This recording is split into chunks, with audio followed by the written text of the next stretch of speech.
Hello tout le monde, bienvenue dans cette nouvelle vidéo. Aujourd'hui je suis au garage Speed Shop parce qu'on a une pépite à vous montrer, elle est juste derrière moi. C'est un Ford F100 de 1955, qui n'est pas n'importe lequel parce que oui c'est un Ford, mais c'est un moteur Chevrolet dedans.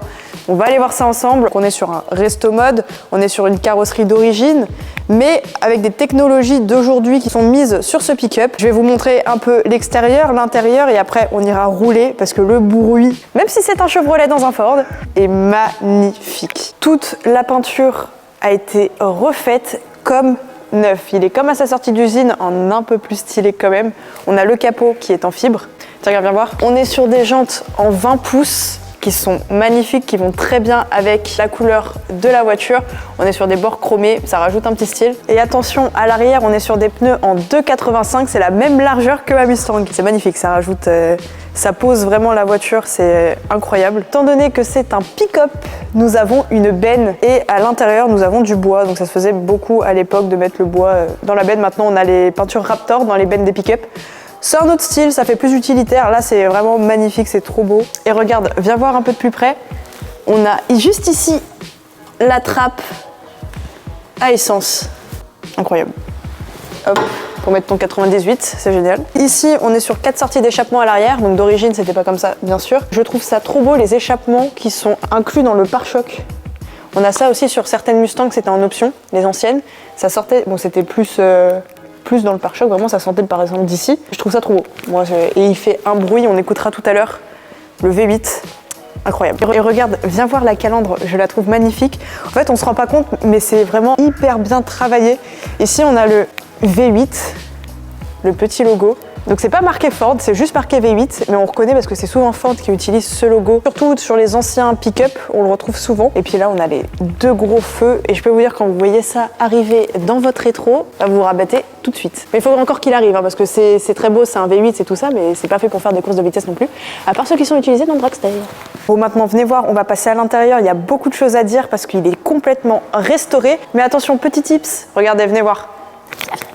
Donc vous voyez, il n'y a pas de poignée, c'est très design, hein, ça se fait beaucoup. Ou alors on a Dave Kindig de Kindig Design, qui est très connu aux États-Unis, qui lui a inventé un système. Il rentre la poignée dans la carrosserie, donc en fait ça fait c'est tout lisse. On a juste une poignée chromée qui est ici, donc un peu comme les Tesla, ils l'ont copié. Mais ici on n'a rien, on a juste la carrosserie, on n'a pas de poignée. Donc ça donne un style, c'est joli, en soi c'est hyper lisse et tout, c'est magnifique, c'est un choix esthétique. Mais du coup, comment on fait pour ouvrir cette porte quand les fenêtres sont pas ouvertes? Parce que là c'est facile, je passe la main. Quand tu laisses ta voiture, tu fermes les vitres, c'est logique. Et bah regardez, juste là, il y a un petit bouton qui est caché, il est là. J'appuie.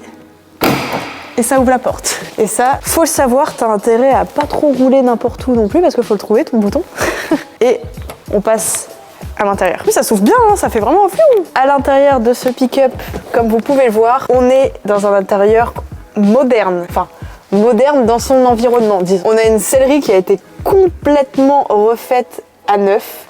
Regardez, c'est magnifique. En plus, le choix des couleurs est vraiment beau avec les ceintures dans un beige un peu doré, c'est magnifique, ça va super bien ensemble. Puis on a tout le ciel de toit, tout a été refait et tout est en cuir. C'est une qualité perfecte. On a même les pare-soleil qui sont en cuir également. Le plus gros du travail, le plus intéressant se passe ici. Donc déjà, moi ce que j'aime bien dans les intérieurs, les anciens intérieurs, c'est que c'est pas du plastique, c'est de la carrosserie. Donc là c'est peint comme la couleur d'extérieur, vous voyez. Et on est vraiment sur de la carrosserie, il n'y a pas un pet de plastique et c'est magnifique. Là on a toute la place, il n'y a pas de colonne centrale, on n'a rien du tout. On est dans un pick-up américain. Normalement aux États-Unis ici c'est une place, il y a 3 places. Là je pense, d'après les ceintures il n'y en a que 2. L'intérieur est vraiment simple et vraiment épuré, mais on a quand même énormément de modernité dans ce pick-up. Comme ici on a le contrôle du chauffage et de la clim. Comme ça, en tournant les boutons, c'est super moderne. Et les boutons sont très beaux d'ailleurs, c'est hyper bien intégré. Donc là vous avez marqué cold, hot, vous avez tout. Là on a les petites grilles d'aération, là on a le poste radio semi-moderne. Et là on a un superbe volant, donc qui n'est évidemment pas d'origine, mais qui se fond parfaitement avec l'intérieur, le style qui est donné à cette voiture. Là vous avez le levier de vitesse, PRND c'est juste ici, et la clé. Voilà, si vous n'avez pas juste cette clé, vous ne démarrez pas. C'est très rustique, tu vois. C'est une clé. Tu mets là, tu tournes et ça démarre, on le fera tout à l'heure. Tu le mets là normalement, c'est censé... Voilà. Je vais vous montrer aussi, mais là en fait on a un compteur. Tous les indicateurs c'est numérique. Que là on ne voit pas, il faut que je l'allume. Pareil, c'est super moderne. Et regardez les pédales, là c'est l'accélérateur, là c'est le frein. Même la pédale de frein est stylée en fait. Et bon, c'est une boîte auto, vous le voyez bien, il manque une troisième pédale. Ici on a le frein. J'ai dû enclencher d'ailleurs sans faire exprès. Oups. Oh, regarde, viens voir. Là, regarde la sono qui est prometteuse. La sono est extrêmement prometteuse. Tu dois peut-être pas entendre grand chose non plus parce que je peux vous dire qu'il fait un sacré bruit, mais c'est sympa. Ici, on a un petit cendrier. Enfin, ne fume pas dans un intérieur aussi beau. On va sentir après. Et ici, on a donc la boîte à gants. On a un petit boîtier sniper qui sert en gros à paramétrer tout ce qui a été fait sur le véhicule et on va voir ça ensemble maintenant d'ailleurs. On passe à l'ouverture du capot, voir ce qui se cache en dessous. Attendez, je crois qu'on va venir m'aider pour l'ouverture du capot parce que c'est un petit peu compliqué, vous allez comprendre. Déjà, je vais commencer par m'y prendre ici. Il y a la poignée. Voilà, première étape faite. Après, assistant. C'est pas comme Richard Rolling, c'est pas l'assistant bière, mais juste assistant capot. Ah mais là on est sur un truck, on n'est pas sur... C'était où? C'était là? Ah parce qu'en plus je veux pas l'abîmer parce qu'il est vendu. Hein. Ok, ouais, et après, là tu soulèves. Vas-y, boum. Voilà. Après faut le loquer. Oui, exactement.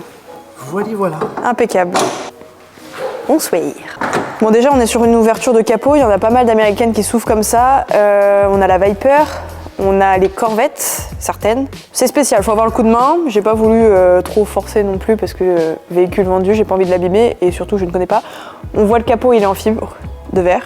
C'est la seule partie en fibre de verre de cette carrosserie. Et du coup, le fameux sacrilège, le fameux moteur qui va heurter la sensibilité des Fordistes. On est sur un Chevrolet qui reste quand même très beau. Au moins on reste sur un moteur américain. Déjà, on a ça, il est sublime. Donc il est modernisé. Par contre, ça me fait rire parce que ça, c'est le Edelbrock qui est au-dessus, le rond. Ah, c'est le filtre à air en soi, non? C'est un Ford sur un moteur Chevrolet. Un Ford c'est pas fou. sur un moteur Chevrolet, on est d'accord? C'est pour masquer un peu. Un Chevrolet, ok.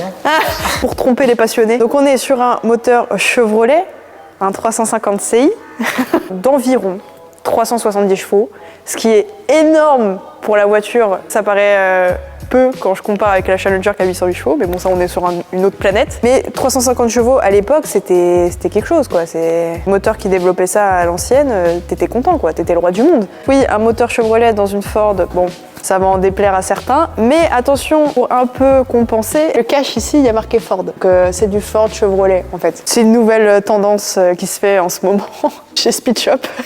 Donc voilà, donc on est sur des carbus électroniques, Cula Salut, Arbracam Perf, enfin bref, c'est optimisé au maximum pour que vous tombiez pas en panne. On a toute la technologie moderne et puis ça pousse. Toute la technologie moderne sans les problèmes d'une ancienne. C'est l'avantage pour quelqu'un qui veut acheter ce genre de véhicule mais qui connaît pas forcément la mécanique parce que t'es pas obligé tout le temps de connaître en étant passionné de ces véhicules-là. Au moins là, t'es sur un bon compromis, t'as ton ancien moteur avec des technologies récentes. Donc tu peux faire un nombre de kilomètres, tu peux partir dans le sud avec, il n'y a aucun souci, tu ne tomberas pas en panne. C'est un peu la voiture, tu sais, quand tu vas au lycée, pop-pom girl et tout, des années 80. C'est trop stylé. Il est beau, il est beau. Non mais tu vois ce que j'aurais fait moi? J'aurais rabaissé la cabine. Ça manque d'un gros cône. D'un gros filtre, d'un gros KN là, tu vois, ici. Non mais après c'est de la prépa. Donc c'est magnifique. Et maintenant, si on allait écouter le ronronnement de ce V8 qui est sublime, c'est parti. Ah attends, petite épreuve, faut refermer ça. Assistant s'il vous plaît. Assistant plateau, assistant capot. Assistant capot. Ok. Attention à tes pattes quand même. Ah, c'est bon. Et là tu lâches tout. Impeccable.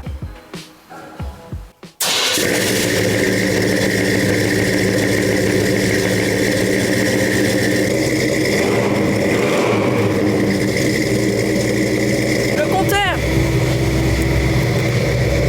Bon, j'espère que vous m'entendez quand même. Là, vous voyez le compteur. Donc, on est sur un design d'antan. Tout est moderne. C'est magnifique. Ça reste quand même ancien en même temps. Ça, on est sur un truc des années 90. Là. Le petit sniper avec toutes les informations de gestion du carbu.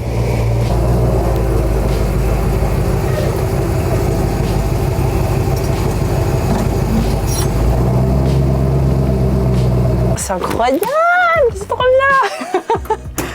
Là, pour moi, là, j'étais en Californie, tranquillou. Je revenais de surfer une vague. c'est ouf, c'est ouf. On met la GoPro et puis on va tester ça sur route. Voilà, c'est bon, je suis en sécurité.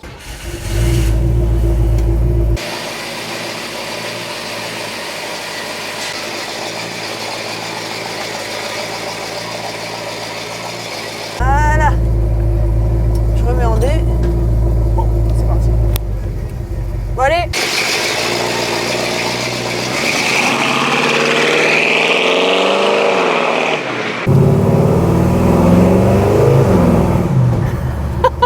On dirait que le truc il va te casser dans les pattes. Je ferme la vitre. Attends, la vitre elle se ferme pas. Allez, c'est parti. T'as un MPH? Ouais, bien sûr. Ah ouais. Ça par contre, Ça va, hein. c'est ancien. Il y a pire, hein. Ah oui. Mais la pédale d'accélérateur, j'ai du mal. Hein. Brutal, hein, quand même. Oui. En fait, là, comme le truc il est sur combiné fileté, tu vois. Ouais. C'est pour ça que c'est assez ferme, quand même. Ah ouais, bah là oui.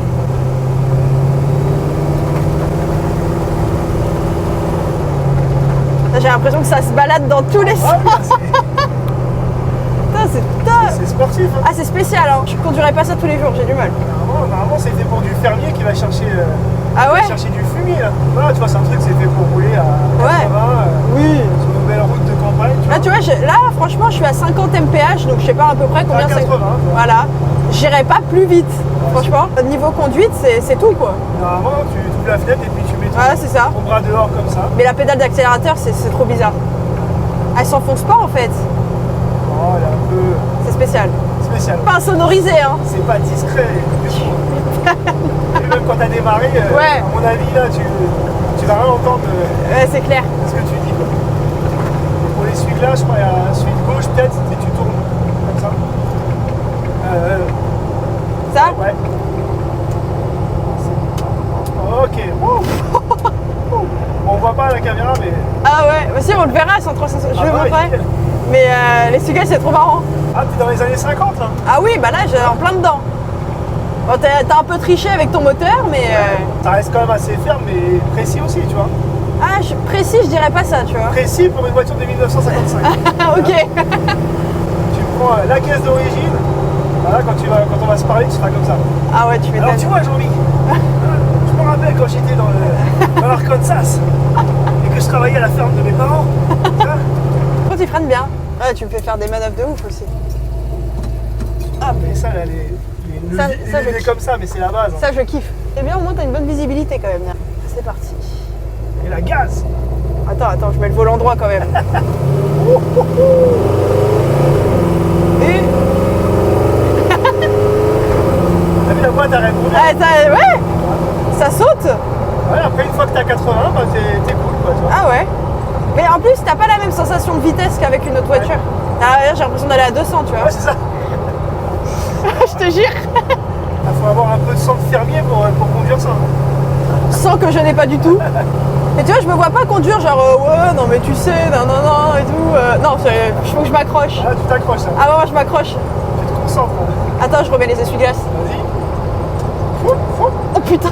Mais il se barre le truc là. Ouais, t'as l'impression Il, d'être il barre. Je crois qu'on avait paumé l'essuie-glaces. C'est sûr, tu passes pas inaperçu avec une caisse comme ça. Tu m'étonnes. Oh là là. Oh là là, oh là là, oh là là. Comment tu les sens? Oh là. C'est une voiture de course.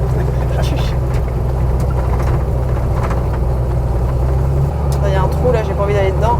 Oh la vache.